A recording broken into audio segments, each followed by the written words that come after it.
गुरुदेव नाम किसका? परमात्मा का। जय गुरुदेव नाम किसका?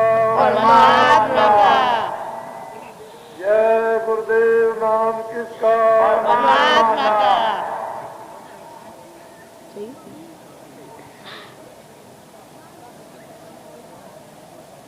नारियों,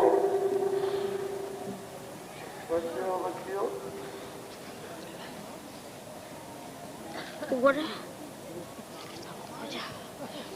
बहुत ही सावधानी और विवेक के साथ जो इन दिनों संदेश प्राप्त हुआ उसको अमल में सभी लोग जाए।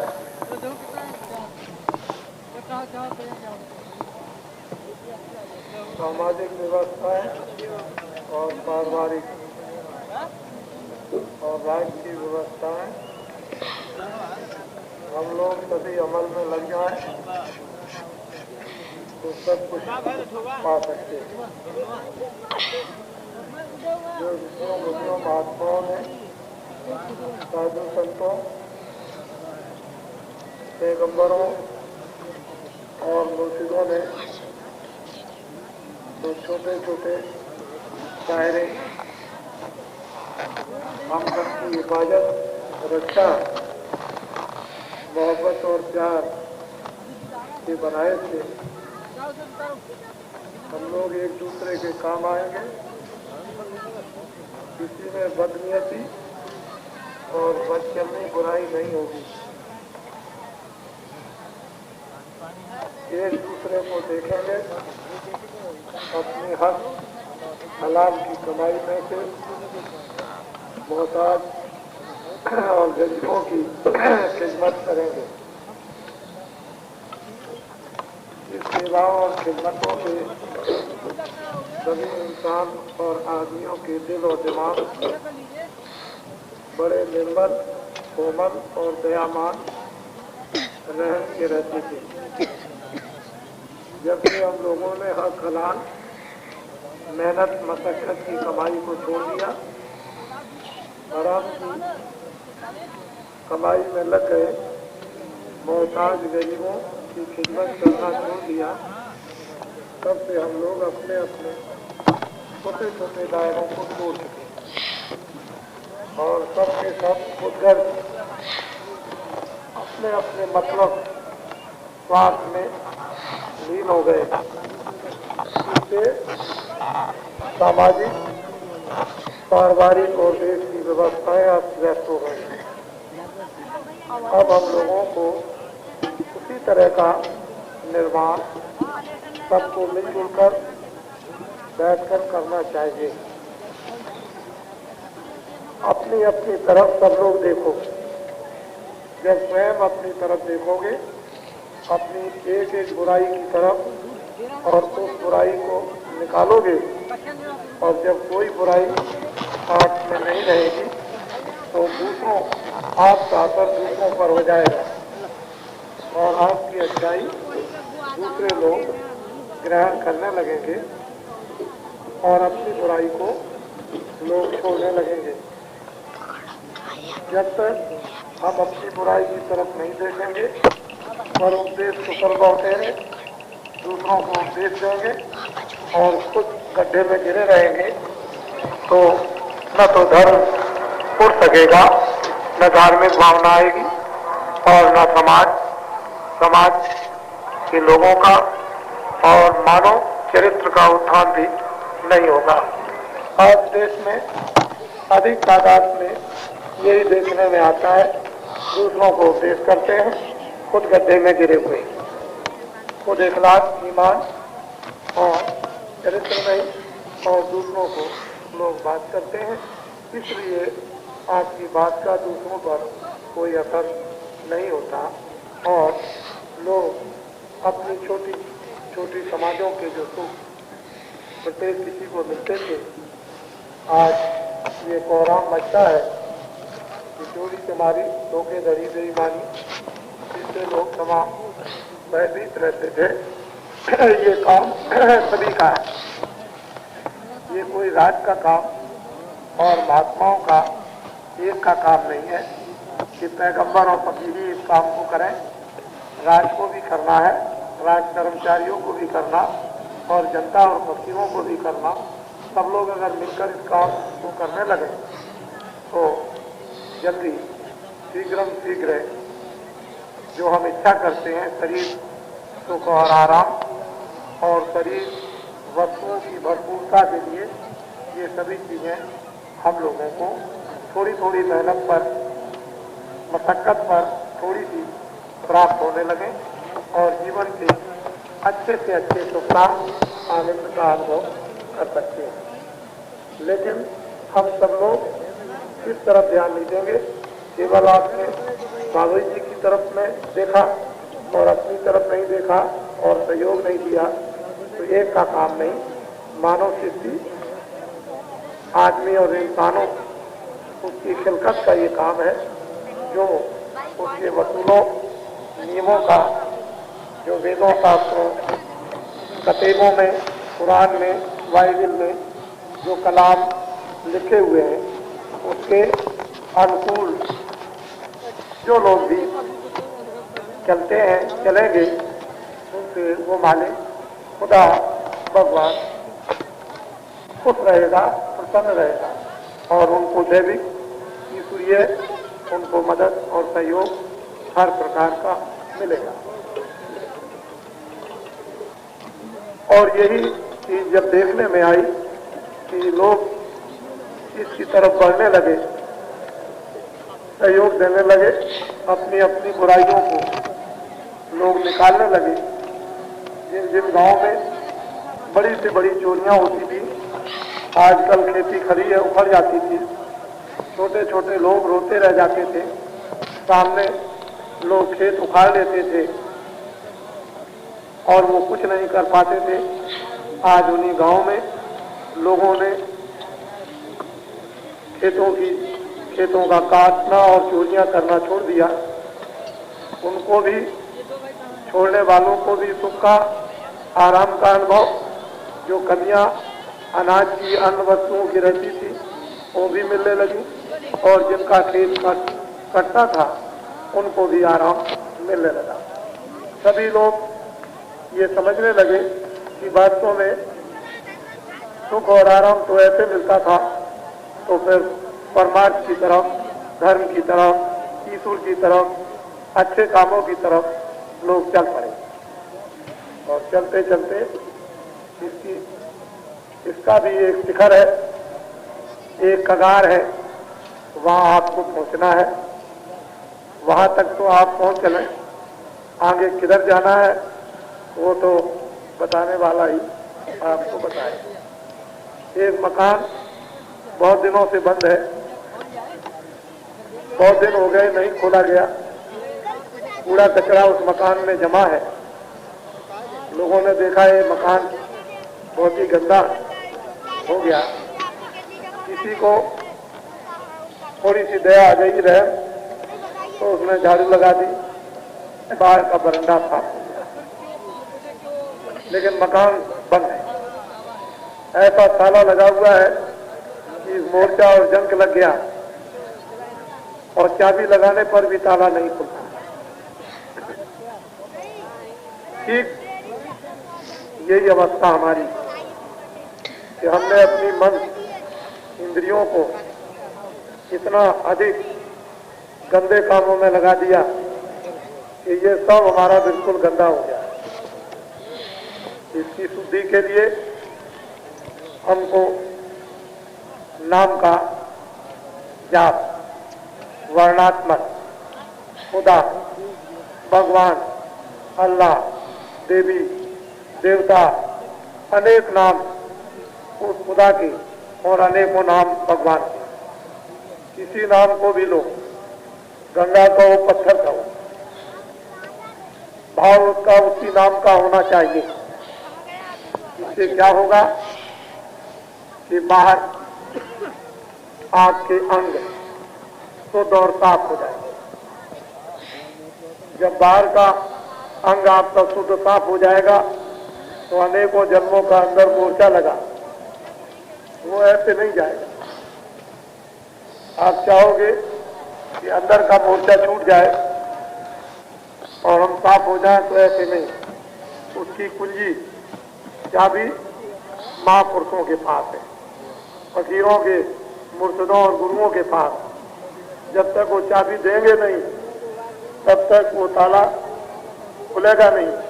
और मकान जब तक साफ वो नहीं करेंगे, जहां मोर्चा ही मोर्चा लगा हुआ है और बहुत सा लोहा गल गया, घुलने लगा, जंग लग गया, तब तक कुछ नहीं हो सकता। उसके लिए फकीर और महात्माओं की जरूरत है कि चाबी दे दें और ताला खुल।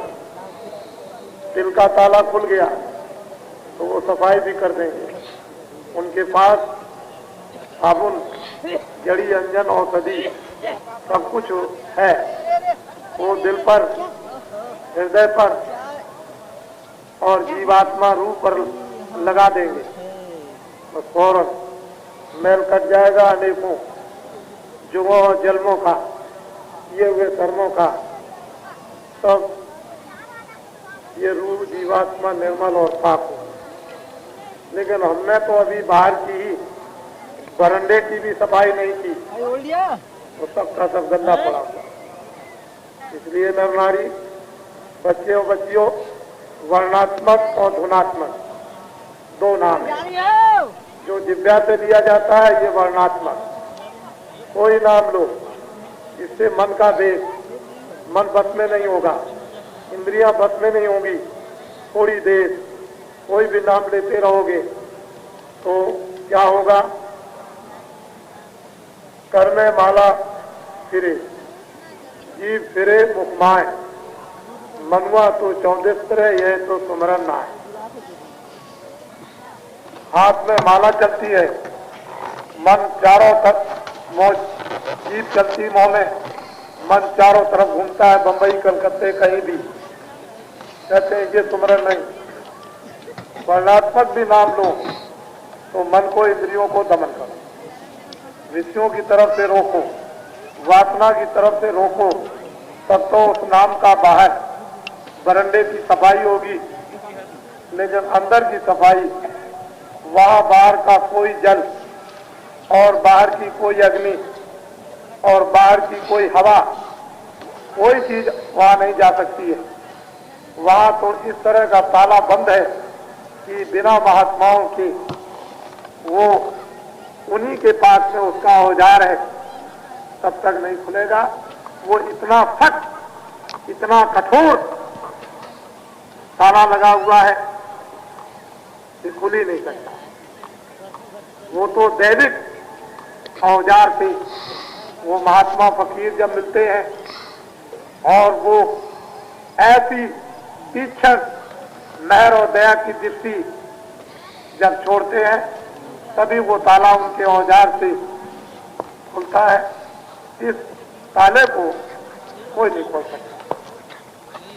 बड़े बड़े लोग आए, अनेकों उपाय किए, अनेकों रास्ते अपनाए, अनेकों क्रियाएं, अनेकों जाप किए, अनेकों तप किए, विविध भाग की पुस्तकों को पढ़ा, क्या क्या नहीं किया, बहुत कुछ किया।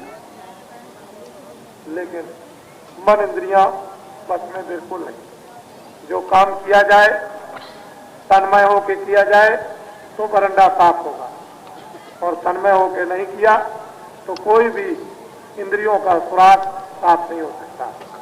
न ये दोनों आंखें होगी, न कान, न ये जिह्वा जो बोलती वो होगी, इनमें से कुछ नहीं। फिर मन और बुद्धि और चित्त पर तो सवाल ही नहीं, उसका कोई असर होगा। मन इंद्रियों के दरवाजों पर बैठकर जो काम करता है, वो तो ऐसे गुनाह और बुराइयों की करता है जो लिखा नहीं जा सकता। इसलिए वर्णात्मक और धुनात्मक, धुनात्मक नाम का रहस्य फकीर और महात्मा जानते हैं, और उसी से मन बस में होता है। दूसरा कोई दूसरा चारा और रास्ता नहीं। वो नाम शिकंजा है, वो नाम एक क्लोरोफार्म की तरह से नशा और ऐसा नशा है कि जब वो चढ़ता है तो फिर कभी उतरता नहीं। लेकिन हमने जो नशे बनावटी दुनियावी चीजों और वस्तुओं के चढ़ा रखे हैं, यही नशे नहीं आप उतार सकते हो। तो ये बाजार है। उस मालिक ने अपना बाजार मायावी बनाया और ढंढोरा पीट दिया कि जो भी इस बाजार में बाजार लगा हुआ है अपनी तमन्ना इच्छा की चीजों को ले ले। एक चीज जो लेगा दूसरी नहीं उठा सकता। बाजार बड़ा रमणीक रौनकदार है, बड़े बड़े मजे और लुभाने वाली चीजें अद्भुत जो आपने कभी नहीं देखी, तमाम उसकी शोहरत हुई। लोग बाजार देखने के लिए चल पड़े और बाजार में उतर गए। एक से एक चीजें खुशनुमा, एक से एक चीजें सुंदर, जो जाता है फौरन उठाता।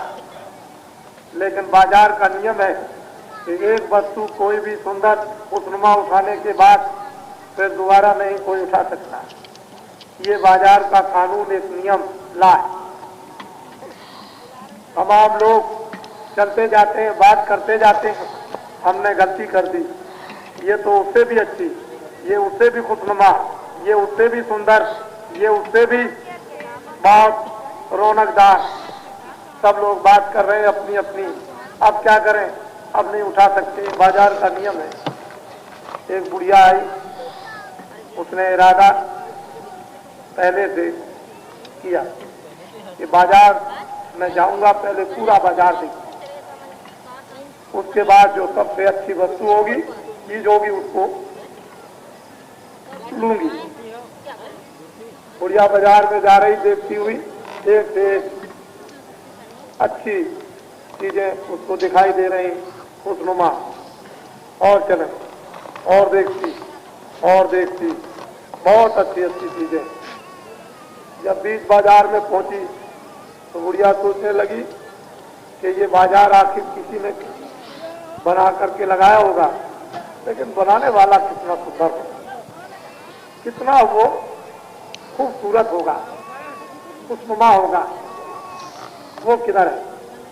तो जब बीच बाजार में पहुंची तो देखा उसमें कि एक पर्दा पड़ा हुआ।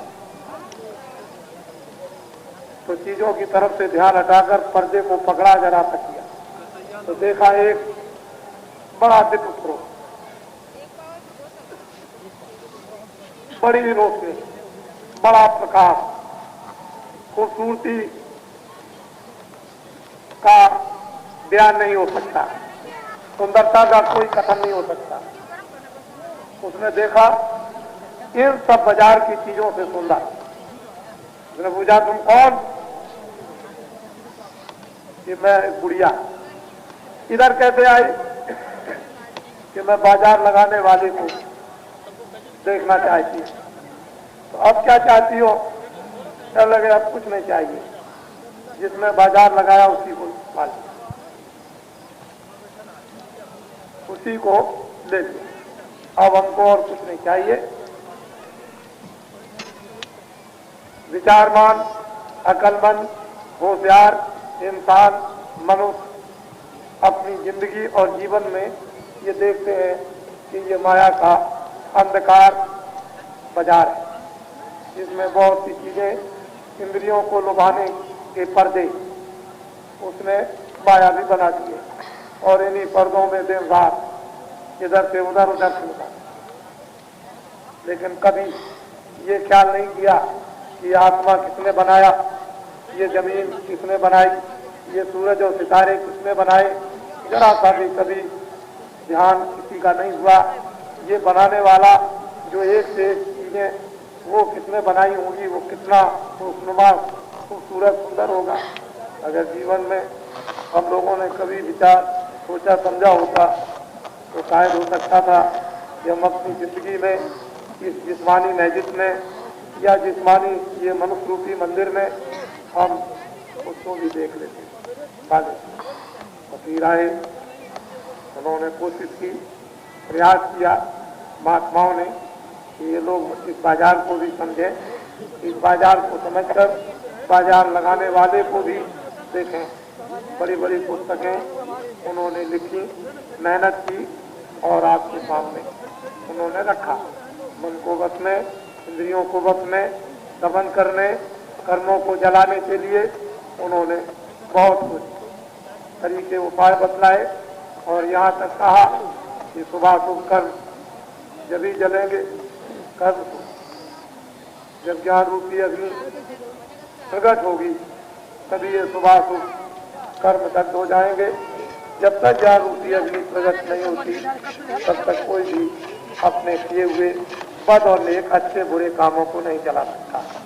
उसके पर्दे जमा होते रहते हैं और एक दिन में कूड़ा कचरा जमा नहीं होता है, कई दिन के बाद तो फिर घर कूड़े कचरे से भर ही जाता है। दिल और दिमाग ये करते करते कामों को दूसरी रूहों जीवात्माओं को सताते सताते और वो जीवात्माएं चीखते चिल्लाते चिल्लाते उनके जो पर्दे जो आप में जमा हो गए वो सतह की सतह अंदर में पहाड़ों के अंबार लग गए बुरे कामों के पर्दे, अब वो ऐसे साफ नहीं कर सकते हैं।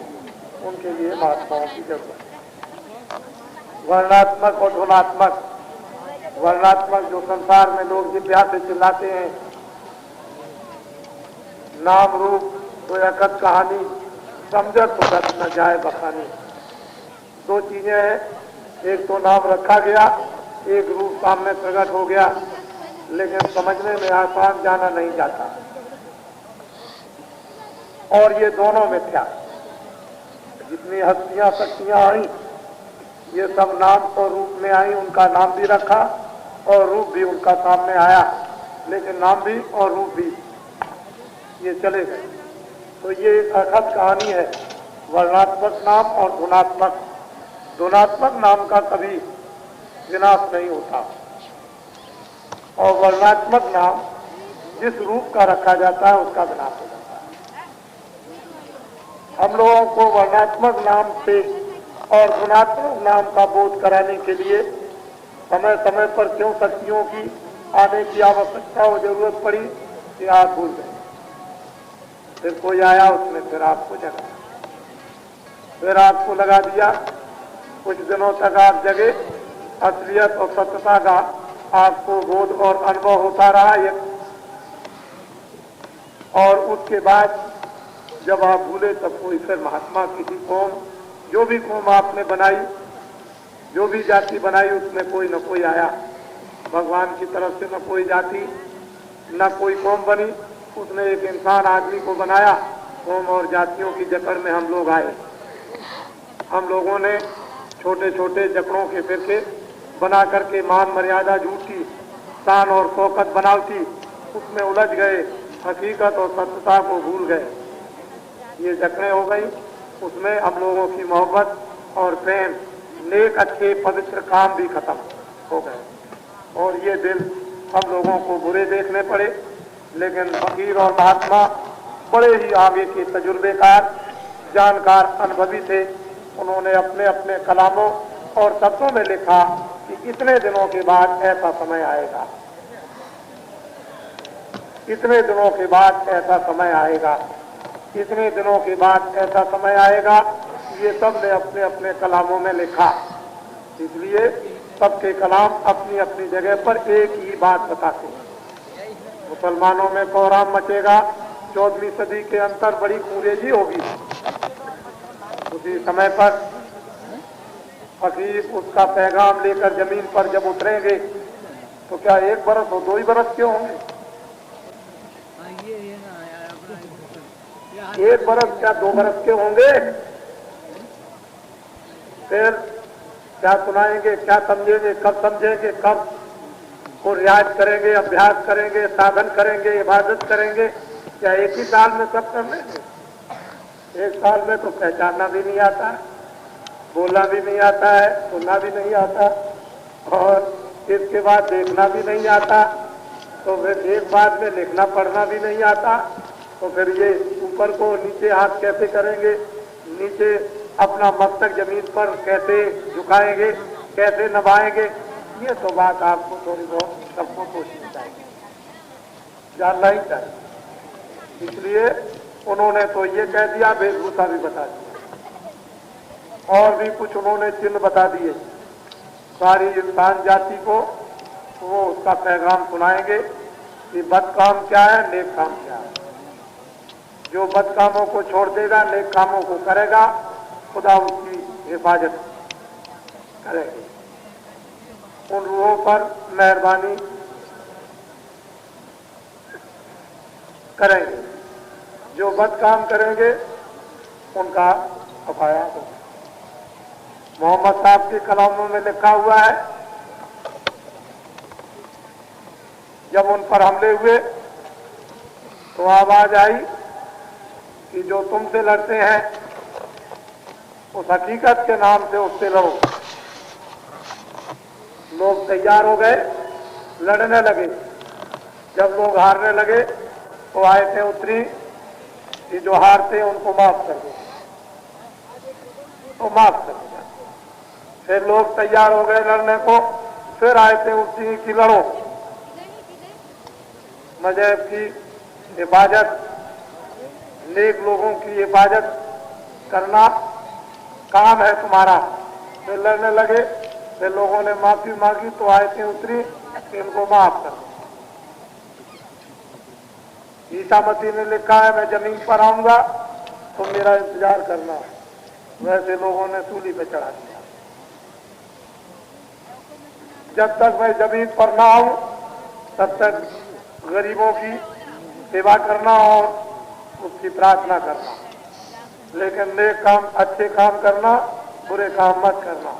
वो भी बुरे काम करने लगे, नेक कामों को छोड़ दिया। मुसलमानों ने भी नेक काम छोड़ दिए और बद काम करने लगे। हिंदुओं में लिखा, जब जब होए धर्म की हानि, बाढ़े असुर महाभिमानी, तब तब प्रभु धर्म धर्म लोप हो जाएगा, कर्म लोप हो जाएगा, सत्य और प्रेम चला जाएगा। मनुष्यों में पहचान, नर नारी, बच्चे बच्चियों की खत्म हो जाएगी। खान पान सब खत्म हो जाएंगे, बिगड़ जाएंगे। उस समय पर ये सभी धर्मों की पुस्तकें, फिर ना आपने मोहम्मद को पहचाना, ना आपने राम को पहचाना। पहचान लिया होता तो 14 बरस का वनवास राम को ना हुआ होता, और आपने पहचान लिया होता तो रावण इतना वेदों का ज्ञाता राम से लड़ा ना होता और अपनी लंका को सोने की खोया ना होता। उस समय मोहम्मद को पहचान लिया होता तो दर बदर जंगलों की ठोकर न खानी पड़ती और दाने दानों को उनके मुरीद न मर गए होते। हुसैन साहब आए, उनको भी आपने नहीं पहचान पाया। संतरेज महात्मा आए और उनकी खाल उतार ली गई, उनको भी नहीं जान पाया। कृष्ण भगवान को किसने पहचाना? उनके खास मामा ने उनके माँ बाप को जेल में बंद कर दिया, क्योंकि नारद जी ने भविष्यवाणी की थी कि इस समय पर पापों का घड़ा कंस भर गया है और तुम इसको नहीं छोड़ते हो तो तुम्हारी बहन से ऐसी संतान पैदा होगी जो तुमको मारेगी। अपनी मौत से बचने के लिए, मृत्यु से बचने के लिए उनके माँ बाप को बंद कर दिया और ये सोचा कि हम औलाद और बच्चे को होने ही नहीं देंगे तो हमको कौन मारेगा। लेकिन जो उसको मंजूर, जो उसकी इच्छा वही होता है, वो पैदा हो गए। किसने उनको पहचाना? महाभारत में। किसने पहचाना? 56 करोड़ यदुवंशी सफाया हो गए। किसने मीरा को पहचाना? जहर दिया गया। और किसको? कबीर और रैदास को पहचाना। किसने? महावीर और बौद्ध को पहचाना। ईसा मसीह को सूली पर चढ़ा दिया जिंदा ही। ये फजूल और व्यर्थ की बातें, महात्मा से उनको कोई नहीं पहचानता। जब वो चले जाते हैं तो बड़े बड़े मंदिर बना देते हैं, बड़े बड़े उनके टेम्पल बना देते हैं और फिर खड़े होकर के लोग फिर उनको पूछते हैं, क्या उस समय पर पूजा करोगे? जिंदा में उसके से जो काम होना था उसकी तो पूजा हकीकत और सत्यता, वास्तविकता की, उस ट्रुथ की नहीं की, तो बाद में क्या पूजा करेंगे? बाद में उसको क्या मानेंगे? यही इस देश में देखने को मिला। जो काम उन शहीदों को, जो काम उन पैगंबरों को और उन अवतारी शक्तियों को, संतों और महात्माओं को करना था, वो काम करके चले जाए, लोग उनको नहीं। इसलिए आप इन नामों को भी समझो। राम नहीं थे तो राम नाम नहीं, कृष्ण नहीं थे तो कृष्ण नाम नहीं, बौद्ध नहीं थे तो बौद्ध नाम नहीं, महावीर नहीं थे तो महावीर नाम नहीं, और मोहम्मद नहीं थे तो मोहम्मद नाम नहीं, ईसा नहीं थे तो ईसा नाम नहीं। लेकिन भगवान पहले भी था और अब भी, तो जब भी था अभी, उस समय पर भी लोग सतयुग जोगी सब विज्ञानी कर ध्यान करे भौकानी, न मुसलमान थे न ईसाई थे और न कोई और कौम थी, एक आदमी थे, सब जोगी सब विज्ञानी, नर और नारी सब के सब, उस समय पर भी भगवान और अभी भगवान। लेकिन बीच में आप फंस गए, जो उनको वोट आपकी भूल का कराना था उसको तो आपने किया नहीं और भूल में उलझ गए। तो इस भूलों को मिटाओ, नाम सब उसी के हैं, समय समय के नाम उसके जगाने के लिए उन महात्माओं ने भूलों को मिटाने और गंदगी को साफ करने के लिए आपके सामने लगाया। लेकिन जब ताला खुलेगा और अंदर का मकान साफ होगा और जब उस कगार पर अंतिम समुद्र की खड़े होगे तो जहाज लगा हुआ आपको मिलेगा, उसी पे चढ़ जाओ। ऐसा चमकता चमकीला जहाज वो आपने कभी देखा नहीं होगा और सवार हो जाओ गौसागर नदी से पार कर। लेकिन ये काम आपने अगर फकीरों के पास पहुंच करके न किया, कराया, न समझे, तो फिर ये भी वक्त और समय आपका निकल। वो तो अपना काम जितना जहाज पर लादना है रूहों को, जीवात्माओं को बैठाना है, उतना ढनोरा पीट करके बैठा देंगे। उनको तो उतना काम सुपुर्द कर दिया जाता है, दे दिया जाता है। चाहते वो है कि लोग ज्यादा से ज्यादा मुफीद और उत्तम से उत्तम लाभ फायदा उठा लें। तभी उनके यहाँ कोई भी काला सांवला नहीं, वो तो उस रूह की सतह अंदर में बैठे हुए हैं, उस रूह और जीवात्मा को देखते हैं जो उसकी है, उसकी अंश उसको देखा था। उसी को बरामद निकालने के लिए वो आपके साथ युद्ध करते, लड़ाई करते, मेहनत करते, परिश्रम करते, चाहे दया के रूप में हो या और किसी रूप में हो, लेकिन वो आपके साथ मेहनत करते हैं कि जिस्म में, शरीर से जीवात्मा को जीवन में मरने से पहले इसको निकाल लिया जाए और इसको बरामद कर लिया जाए और उस जहाज पर जो नूर का, जो प्रकाश और रोशनी का है, उस पर इनको बैठा दिया जाए। फिर देखें आप वो हूर और परियां क्या तमाशा और क्या जलवा और क्या दृश्य आपको दिखाती है। तो ये धर्म सतयुग के आने का एक आपको संदेशा भारत में नवीन सुनने को मिला। कलयुग में सतयुग आएगा। हमको ये कुछ कहने की जरूरत नहीं कि आसमान से उतरेगा, ये जमीन से निकलेगा, इसकी हमें कोई आवश्यकता नहीं। लेकिन कलयुग में सतयुग आएगा। हमको बस इतना ही ढनोरा सारे देश में पीटना है। आप सब प्रेमियों, हमने 75 के पहले आपसे कहा था कि आप थोड़ी सी हमको योगदान, मेहनत दो। अपनी मेहनत आंखों की, कान की, हाथ की, पैर की, जिह्वा की को समर्पण करो।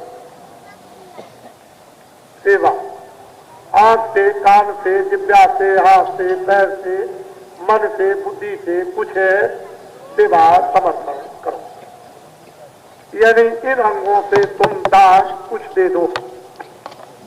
ये कुछ वर्षों पहले कहा था, तो आज वो दान देने से काम पूरा हो जाता, लेकिन आपने दे, लेकिन मार्जिन देर का ही, इसलिए आपने दे दी।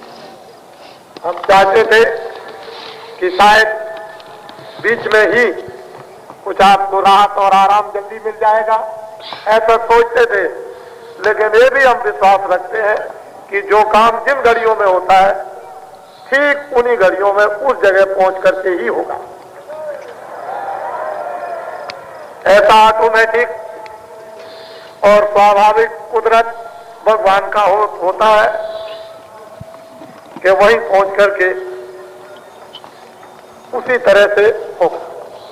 वैसा ही आपका विश्वास, वैसा ही आपका काम, वैसी आपकी जबान, वैसी आपकी आंखें, वैसा ही आपका मन, वैसा ही आपकी बुद्धि, वैसा ही आपका हाव भाव और उसी तरह से आपकी साधना। तो समय होत बलवान, भीलन लूठी गोप का, वही अर्जुन वही भाव। न वो पहले कुछ कर सके न बाद में। समय बलवान होता है, ये उन्होंने दिखा दिया। तो हर काम समय से, सब आपके तीर सर्कस सब रखे रह जाएंगे। एक आपके सब तीर सर्कस, जो ऐसा धनुष बाण था अर्जुन के पास, अग्नि बाण जो छोड़ दे तो सारा विश्व जल करके राख हो जाए, वो तीर सर्कस सब समय होत बलवान रखे रहे। वो भुजाएं बाहुबल जो अपनी अपनी गुंजार करते थे, वो भी सब एक तरफ रह गए और वो खोल भील गोपकाओं को उनके सामने लूट के लेके चले गए और कुछ नहीं। इसी तरह से समय आते आते सब काम हो जाएगा। इसको कहते हैं निष्कलंक काम। राम को कलंक लग गया, कृष्ण को कलंक लग गया और लोगों को कलंक लग गया, लेकिन कलयुग का जो काम होगा वो निष्कलंक हो जाएगा। कलंक नहीं लगेगा, कोई मारने पीटने का कलंक नहीं लगेगा। उसका काम इस तरह से रहेगा, क्यों कलंक लग गया और क्यों निष्कलंक रह जाएगा, कलंक उसको नहीं लगेगा। ये तो आपको फिर सुनाया जाएगा। इसलिए नर नारी गंगा तट है, सुना था हमने भी, काशी विद्वानों की नगरी है। हाँ, ये जरूर है कि यहाँ विद्या की पुस्तकें जरूर रखी हुई,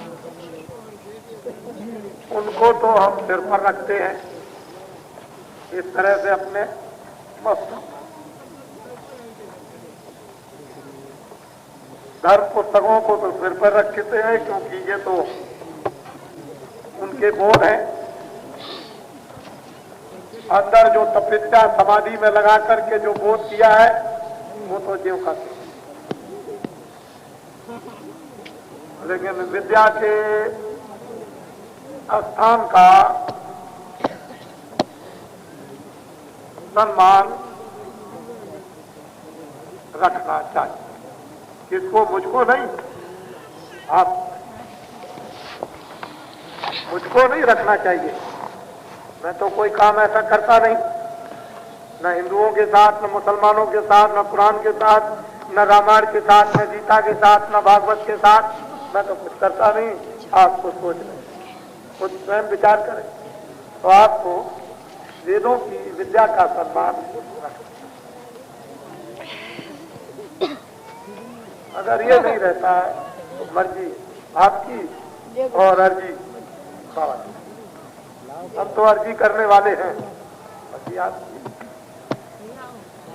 हमको क्या है, गंगा जी के किनारे लगा दिया, ये सब भक्त मंडली आई है, जहां हम चले जाएंगे वहां ये चले जाएंगे हमको, और जहां ये जाएंगे वहां हम चले जाएंगे। हमको कुछ नहीं है। हमने तो जिस आस्था के लिए, जिस धर्म को जगाने के लिए, क्योंकि धर्म जगेगा सब जुगाएंगे, उसके लिए गंगा जी के किनारे काशी बम भोले के स्वप्न पर आए। हम उस पार नहीं आए, हमको तो इस पार स्वप्न दिया था कि गंगा के इस पार आना, उस पार नहीं, इस पार आना। हम इस पार आए, उनके स्वप्न पर आए और उन्होंने ये कहा कि सतयुग की स्वागत तैयारियों में हम भी रहेंगे। जब उन्होंने ये कहा कि सतयुग की स्वागत तैयारियों में हम भी रहेंगे, तो सतयुग में शिव जी को जगाया था और त्रेता में राम ने जगाया था और द्वापर में कृष्ण भगवान ने जगाया था और परिवर्तन।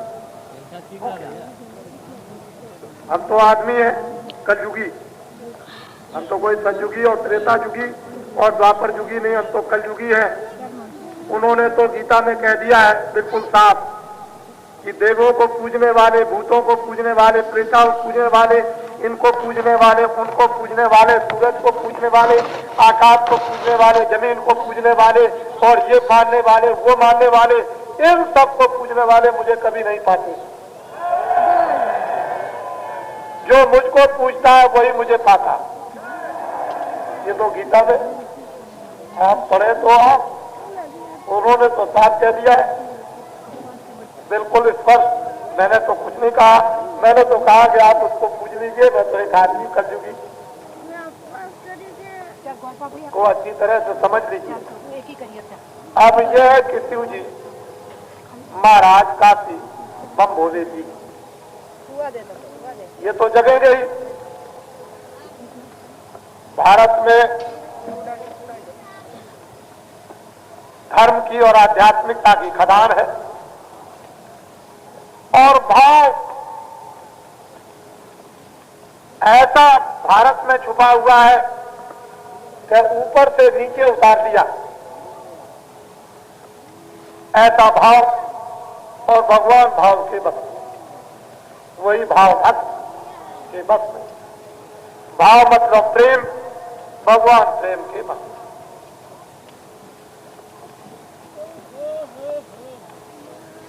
प्रेम से प्रकट हो न जाना, उसे तो ये चीज है। और तो ये आप देखते हैं इस गंगा तट पर आप सभी लोगों को मोहब्बत और प्यार, एकता, समता, समदृष्टि, सद्गुरु किया बेटा परम विकास। जित देखूं तित एक ही साहब का दीदार। इधर देखो उधर कब, जब सदगुरु एक दृष्टि कर दे, न कोई हिंदू, न कोई मुसलमान, न कोई छोटा, न कोई बड़ा, न कोई ये, न कोई वो, समदृष्टि कर दे, समदृष्टि और भरम विकार मैट दे, तो जिधर देखो उधर साफ है। मालिक का दर्शन, दाएं बाएं ऊपर नीचे जिधर देखो उधर पर्वत। लेकिन ऐसी दृष्टि जब हो जाए, कौन यार किससे पूछता है कि तुम कौन हो? सारे देश में ढंढोरा पिटा हुआ है कि तुम ब्राह्मण, तुम क्षत्रिय, तुम ये, तुम वो, तुम मुसलमान, तुम ईसाई और हम ये और ये और तमाम विभाजन रोज होता है। तुम हरिजन और तुम भंगी, तुम आरक्षण, तुम कारक्षण और तुम तीरक्षण, ये रोज ढंढोरा पिटता है। अगर इंसानियत रक्षण और मानव रक्षण की बात अगर कही जाए तो समस्या का समाधान हो जाए देश में, लेकिन वहां कुछ नहीं, बिल्कुल। लेकिन ये चीज मिलेगी कहां पे?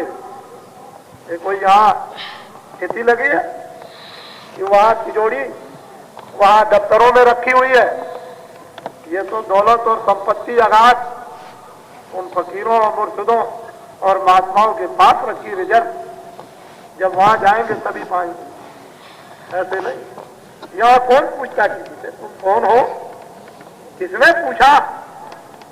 मुसलमान भाई और ईसाई भाई भी चले जाएं और ये कहें कि हमको भूख लगी है, 2 टुकड़े हमको रोटी के दे दो, तो बैठ के खा लीजिए आप। कौन पूछता है कि तुम मुसलमान हो? कौन पूछता है कि तुम हरिजन हो, ब्राह्मण हो, तुम क्षत्रिय हो? ये अनुभव करने की जरूरत और आवश्यकता थी। मैंने न कोई जातियां बनाई, न मैं किसी जाति को दिखाता। मैं तो सीधी बात ये करता हूं कि हर का वजह तो हर का हो, जात पात पूछे नहीं कोई। और राम में देवरी के कौन थी जिसको कोई नहीं छूता था, सबसे घृत और छुआछूत वाली भगवान राम ने उसके देर खाई। और उधर देखिए कि विदुर का साग खाया और क्या क्या तमाशे क्या नहीं हुए दुनिया में। आपने किसी ने यही काफी है। कबीर ने रामानंद जी महाराज से उपदेश लिया और देख लीजिए आप, काशी का इतिहास उनके नाम से प्रसिद्ध है। यह तो भक्तों की बात यह है, इन आत्माओं की, अरे तुम इस दुनिया को ऐसे अलग अलग करके पड़े हुए हो, तो इसमें कहां तुमको सुख मिलेगा। ये तो फानी दुनिया है, मिटने वाली है, क्षण भंगुर है, किराए का मकान है, इसे खाली करना है, महल जमीन जायदाद एक क्षण मात्र में छोड़ना है। वो देखिए जब है, कल कह रहे थे मेरी जमीन मेरा मकान मेरा राज, और आज देखिए खत्म हो गए। तो कहने का तात्पर्य यह है, ये कुछ नहीं। वैसे ही तुम अपनी शक्ति को तकसीम करते हो, शक्ति को इसमें खर्च कर देते हो, और इसमें मिलता कुछ नहीं है। इसी शक्ति को थोड़ा सा एकत्रित कर लो, बटोर लो, इकट्ठा कर लो पास में जरा सा, और थोड़ा सा जरा उधर को लगा दो तो काम बन जाए। लेकिन आपको सोबत नहीं, संगत नहीं, आपको उपदेश नहीं मिलता, सही बात समझ में सुनने को नहीं मिलती, इसलिए अपनी शक्ति को खो दिया। और शक्ति जब खत्म हो गई आपकी, ज्ञान चला गया, आपको पता ही नहीं कि क्या है। ये सब नर नारी, बच्चियों, हम आपसे प्रार्थना करेंगे, मिन्नत करेंगे कि आप सब लोग अपने अपने बच्चों के साथ ऐसे परम संदेश को, भगवान का, ईश्वर का, लौकिक और पारलौकिक, यहाँ वहां का, जिस विधि से चाहे आप उस विधि से आपको करके दिखा दिया जाए। जिस विधि से भी कहें, हमारे आचार्य कहते हैं कि आप वही बात बताते हो जो हमारे यहाँ लिखी। मैंने कहा हमने तो कोई बात ऐसी कभी की नहीं। मुसलमान अपनी किताबों में देखें उसमें लिखा, हिंदू अपनी देखें उसमें लिखा, ईसाई अपनी देखें। हम ना मुसलमान है, ना ईसाई, ना हिंदू, हम तो एक आदमी।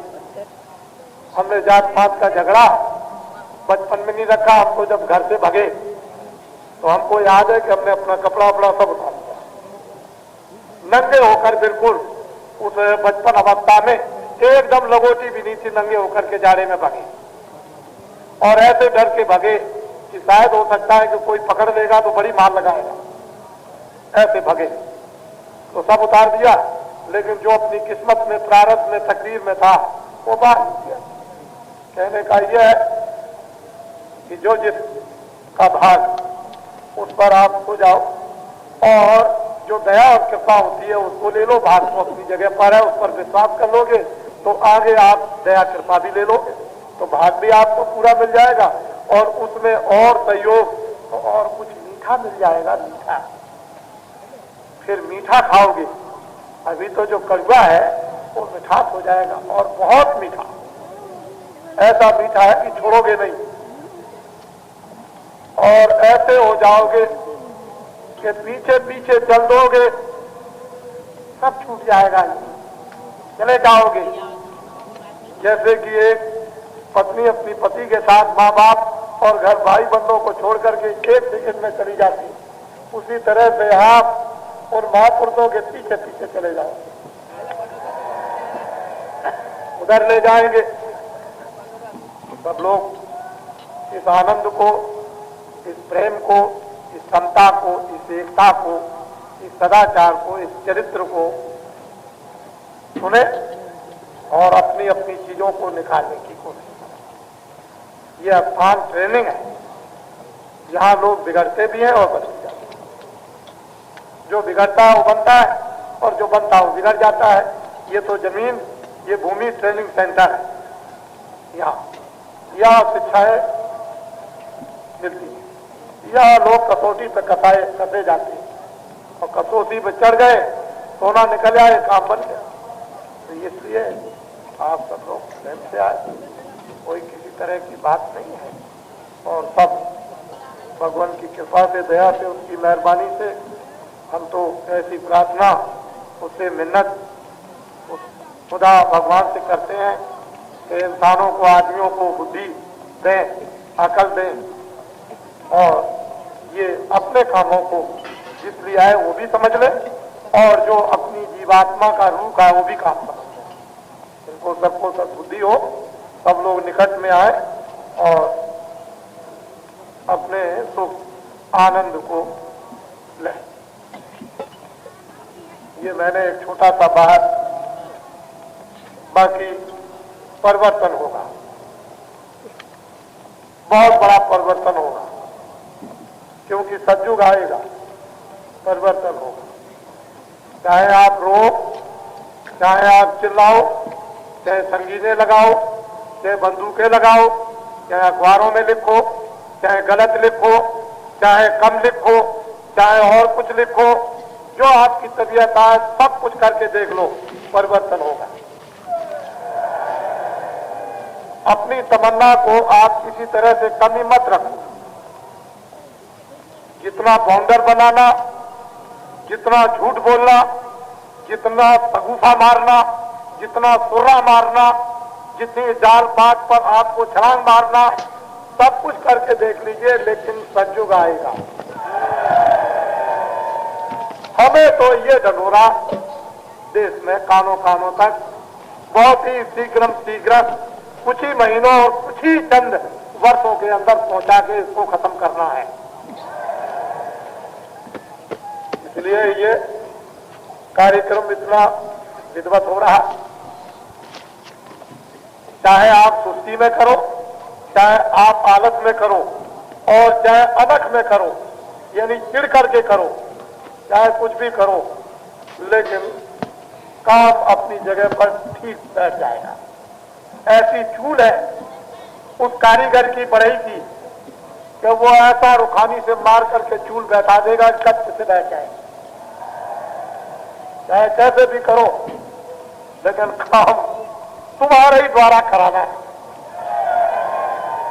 काम तो होना ही है, कोई बात नहीं। 2 करोड़ से ऊपर इस भूमि पर आदमी रहेंगे। 2 करोड़ से ऊपर सारे हिंदुस्तान के लोग लग जाएं, सब रेडियो और अखबारों में रोज लिखा जाए, सभी संस्थाओं के लोग इकट्ठे हो जाएं, लेकिन गंगा की इस पार रेती पर इतने आदमी आप नहीं बुला सकते। और इतना बड़ा जमघट जहां 20 लाख की आबादी 25 लाख की दिल्ली में, वहां भी इतना आदमी इकट्ठा नहीं हो सकता। 2 करोड़ से ऊपर यहां पर इस धरती पर कहा गंगा रेती काशी विश्वनाथ बम भोले यहाँ रहते हैं, उस पार से इस पार चले आए। 11 दिन तो जाने का उधर सवाल नहीं है, फिर ये भक्त अगर चुरा ले जाए तो इनकी मर्जी की बात। हमें इससे कुछ नहीं है, हमको तो इस पार में मिल गए, उस पार से इस पार चले आए हैं, उधर से इधर चले आए इस पार, और वो इधर रह रहे, उधर है ही नहीं। इसलिए आप जो कुछ भी करना है, इधर गंगा स्नान करो, इधर उनको मना लो और जगा लो उनको, और प्रार्थना कर लो और फेरे लगा लो। और कल तो देवियों की, उन्हीं को जगाने के लिए, समाधि तोड़ने के लिए कल देवियों का क्या लगेगा, परिक्रमा। कल देवियों की, क्यों कि देवियां जगाएंगी। अब आपके बस की बात नहीं, अब आप में वो बात नहीं रह गई। अब देवियां कैसे जगाएंगी, ये तो आपको यही देखने को मिलेगा। कल आप देवियों के उस कार्यक्रम को आकर के देखें और ये आप अनुभव करें कि यहाँ देवियां कितनी है। यहाँ कितने है, यानी गंगा तट बम भोले की इस गुफा में कितनी देवियां हैं, उसको कल देखें यहाँ आकर के। और इन खिड़कियों पर जो काशी में ये गंगा के तीर तीर दिखाई देती है, इनमें बैठ करके ऐसे करके देखें, तब आपको इस धरती का और काशी विश्वनाथ जगने का आपको अनुमान हो जाता कि भारत की नारियां जो राम को पैदा करती हैं, कृष्ण को पैदा करती हैं, मोहम्मद को पैदा करती हैं, आदमी ने पैदा नहीं किया है, माताओं ने किया।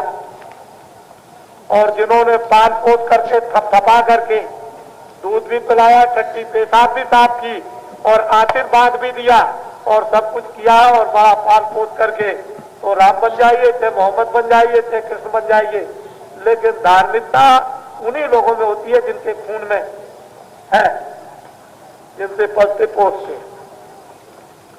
अच्छी देवी से अच्छे बच्चे और बुरी देवी से बुरे बच्चे। समझ लीजिए आप अच्छी तरह से। हमको भी सूली पर चढ़ाने का लगभग करीब करीब लोगों का मंसूबा बन चुका था कि बाबा जी को भी सूली पर चढ़ा दिया जाए, ताकि इन्होंने ये भविष्यवाणी क्यों की कि 76 के आखिर में दिल्ली का तख्ता खत्म हो जाएगा। फिर भी बेड़ियां पैराई, वो आपके सामने है और बाबा जी ने कोई अपराध नहीं किया। हमको सिर्फ इस बात की तकलीफ किस चीज में है, ना हमारी आंखों में है ना हमारे बदन में। जो हमारी बच्चियों को जेल जाते वक्त में दिसंबर के महीने सन 76 में जो मार पड़ी छोटी छोटी बच्चियों पर और उन देवियों पर जो बच्चे पैदा होने वाले थे, इन बच्चियों का और देवियों का दर्द मेरी बुद्धि में होता रहता है। मैं कोशिश तो बहुत करता हूं कि ये निकल जाए, कोशिश तो बहुत करता हूं कि ये भूल जाए, लेकिन मेरी बुद्धि में दर्द है, मेरे शरीर में कहीं दर्द है, लेकिन वो ऐसे टमटमाती टीस मारती रहती है बराबर।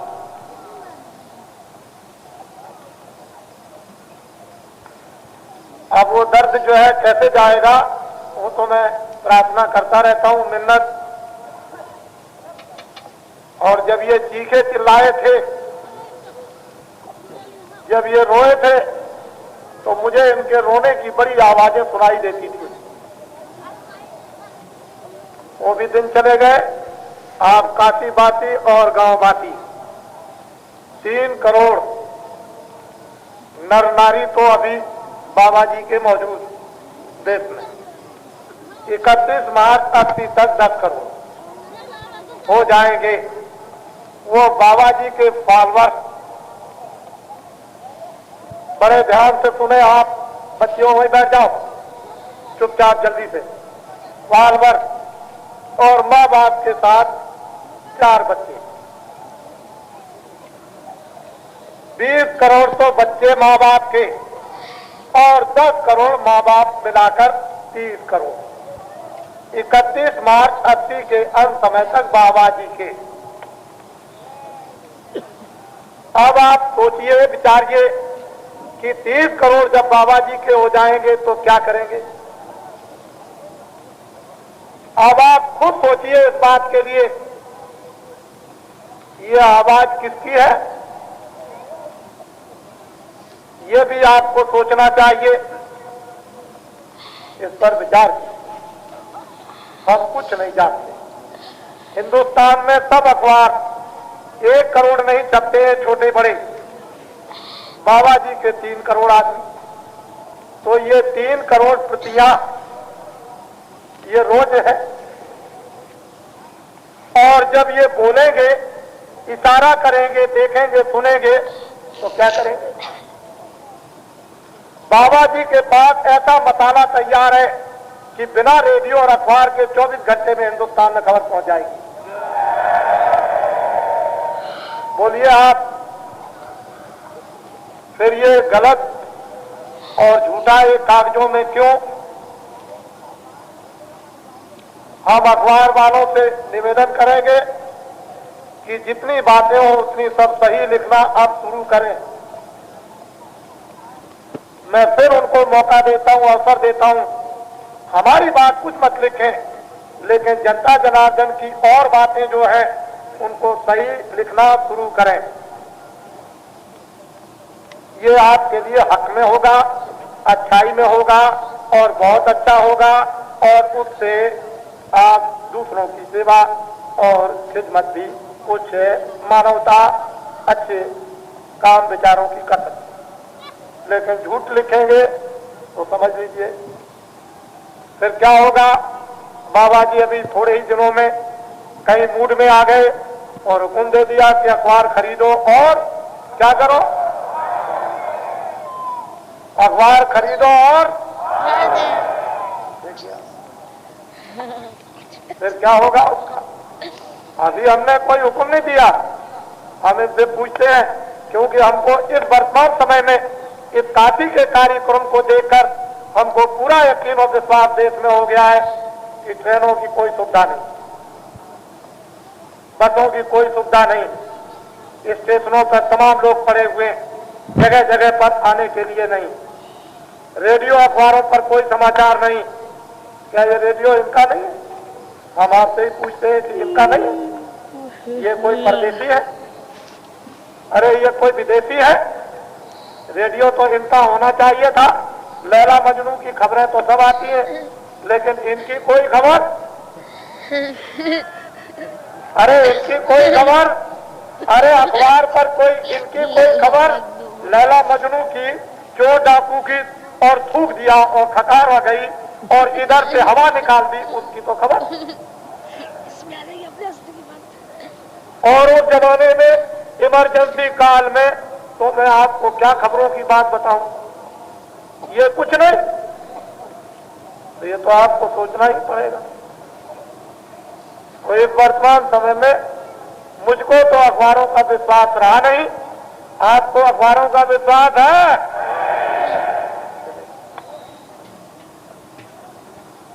जरा हाथ उठा करके दिखाइएगा, आपको अखबारों का विश्वास है? जरा देखिए आप।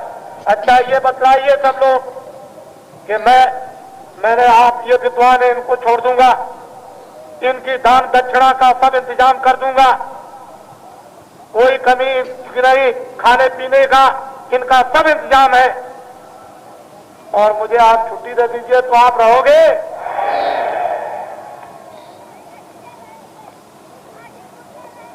बस सोच लीजिए अब आप किसी में। जय गुरुदेव,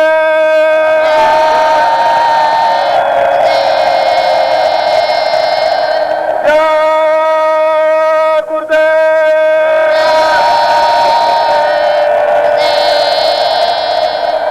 जय गुरुदेव।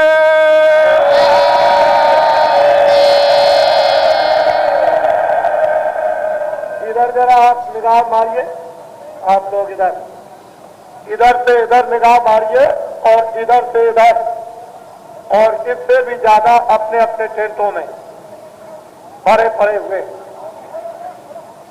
और कल 23 तारीख है, कल रात को आप देखिए कि कितना जनसमूह आता है, ये आप कल का अनुभव कीजिएगा। जय गुरुदेव।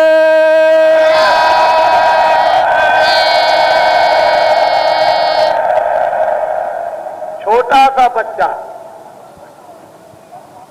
गंगा जी के किनारे जो बोलता भी नहीं है वो भी छोड़ दिया आपने। 6 बरस का बच्चा तो गायब हो ही गया, लेकिन जो हमेशा गोद में रहता है, जिसको 1 मिनट नहीं छोड़ा जाता है, उस बच्चे को भी छोड़ दिया। अब ये बताओ फिर क्या होगा? 6 बरस का बच्चा, 5 बरस का बच्चा गायब हो जाए, किसी के साथ चला जाए, कहीं कुछ हो जाए, लेकिन माताएं जो है ऐसे बच्चे को जो अभी खड़ा नहीं हो सकता और बोल नहीं सकता है, उसको भी छोड़ दिया। क्या बताया जाए? देखो काफी बातियों देवियों, 23 तारीख, 24 तारीख, 25 तारीख, 3 दिन तो कार्यक्रम पूरा है ही, और आप लोग बिल्कुल इस मैदान में फ्री आए। किसी की बहू बेटी से कोई छेड़खानी करे तो इसके जिम्मेदार हम देख लेंगे। जो किसी मुसलमान, ईसाई या हिंदू की बहू बेटी से कोई छेड़खानी करेगा उसको हम देख लेंगे। ये कोई मीना बाजार नहीं, यह है धर्म का आसमान। बाइज्जत आओ, सम्मान लो, प्यार लो, मोहब्बत लो, और कुछ लेकर के जाओ और कुछ दे करके जाओ। ये हमारा तुम्हारा क्या है, इसको तो समझना ही चाहिए। जो आदमी ये नहीं समझता वो क्या समझे। तो मैंने छोटी सी थोड़ी सी बातें, कल देवियों का वो जुलूस निकलेगा, वो 10 बजे सब इकट्ठे हो जाए और देवियां सब रात्रि में अपना विचार विमर्श करके सुबह जल्दी जल्दी में जो सेवा करते हैं, झाड़ू लगाने की कई हजार जो देवियां झाड़ू लगाती हैं, मैला डालती हैं और आदमी झाड़ू लगाते हैं, वो सब अपने अपने कामकाज को जल्दी से गोता मारना। गंगा जी में नहाना आपको हरिद्वार में मना किया था, काशी में मना नहीं किया है। हरिद्वार के लिए मना किया था कि वहां आपको जाकर के स्नान नहीं करना है, लेकिन कानपुर में या इलाहाबाद में या काशी में आपको मना नहीं किया है कि यहां नहाए। यहां तो आपको नहाना चाहिए था, वहां 73 में किसी कारण से कहा था। उस समय पर भी आपने स्नान गंगा जी में किया था, लेकिन आपको ये बताया था कि अभी तो स्नान कर लो और दोबारा हरिद्वार में मत आना। अभी कब तक नहीं आएंगे? तब तक आप समझ लेना कि जब तक गऊओं का कटना बंद ना हो जाए, उस समय पर ये कहा था। लेकिन काशी में नहाना मना नहीं किया। ऐसा कोई समझ ना बैठे तो सेवा भी करना। और इसमें जो आपका ये कार्यक्रम यज्ञ मंडपों में हवन का चल रहा, उसमें तमाम जितने भी लोग हैं चारों तरफ उसके परिक्रमा के सब लोग हवन करेंगे, आहुति डालेंगे वेद मंत्रों के साथ। उसमें कोई कमी नहीं रहेगी। और जब वो उठ जाएंगे तो फौरन जाकर के अपनी टोली में, और जो पुरुष है वो अपना चारों तरफ अपने काम में सब सेवा में लगे रहेंगे। पुरुषों के लिए तो हमने कुछ कहा नहीं, वैसे वो भी फेरी कर सकते, बाकी नहीं करेंगे तो परिक्रमा लगाएंगे, उनका वही फेरी मानी जाएगी चारों तरफ। और जहां जगह देखो कि खाली हो गई, वहां पुरुष धड़ाक से बैठ जाए और उसमें काम करने लगे। 50,000 60,000 रोज आहुति डालते हैं गोलाकार चक्कर में नर नारी, तो लाभ तो होगा ही। ये क्या बैठा दिया है? ये मालूम होता है कि शादी आदि का झगड़ा है क्या? अरे नारायण, रोज रोज इतनी परेशानी हो गई है, बहुत ज्यादा। चुपचाप बैठ जाओ भाई, जल्दी से बैठो, हमको कुछ कहने दे दो, कुछ कहने दो हमको। अब हम अपने अधिकारियों से ये पूछेंगे कि जब लोग ये वापस लौट करके जाएंगे तो क्या इंतजाम करेंगे जाने का। अगर आपको ट्रेन न मिले तो पूरे बनारस स्टेशन पर टट्टी करना और शहर की सड़कों पर टट्टी कर देना। अगर जाने का इंतजाम न हो तो ऐसा काम करना कि लोग हमेशा सदियों याद करें। ठहर जाओ, ठहरो, अभी नहीं, अभी ऐसा मत करना, अभी ठहर जाओ, अभी नहीं, ऐसी कोई बात नहीं है, अभी ऐसा मत करना, अभी तो मैं आपको समझा रहा हूँ। फिर समझ लीजिए आप, इसलिए आप लोग व्यवस्था कीजिएगा जाने की।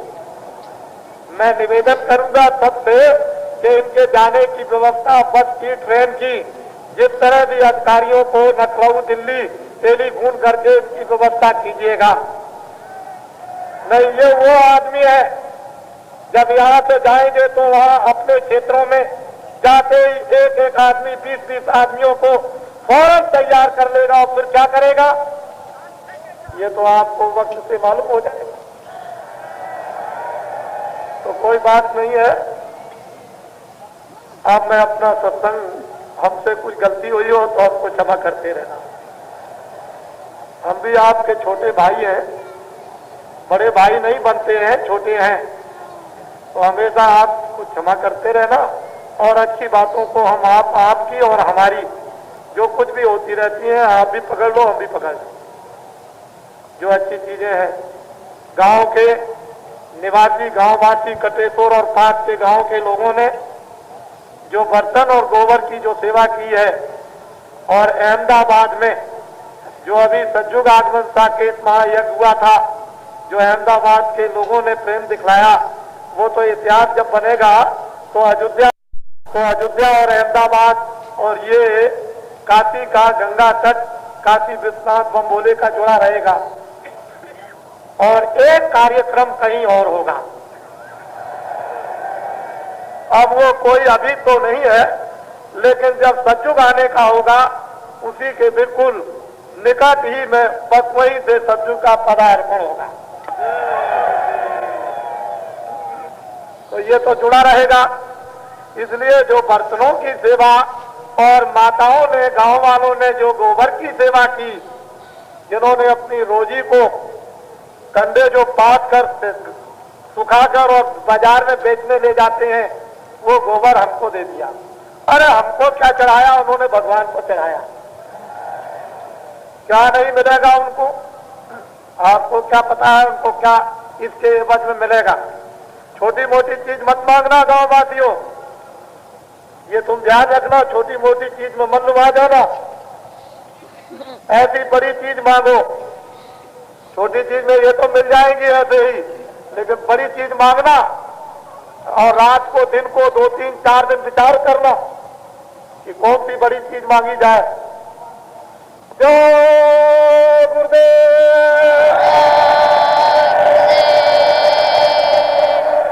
अच्छा, वो तो शादी तो आपकी भी होगी, और जिनकी ऐसे नहीं हुई है वो देख ले। वो तो जिनकी होनी है वो तो होगी, और जिनकी हो गई है और जिनकी इस तरह से नहीं हुई वो देख लो। ये तो मैं जानता ही हूं कि बड़े उत्सुक रहते हैं आप। देखो, खड़े मत होना, उनको देखने देना। जल्दी कीजिए महाराज, जितनी जल्दी हम कुछ कहा करें उतनी जल्दी सब तैयारी हो जाए करें, और 5-10 मिनट का काम इसको खत्म करके। और देखिए, इसमें कोई पैसा ऐसा नहीं लगता, इसको आप ध्यान में रखिए।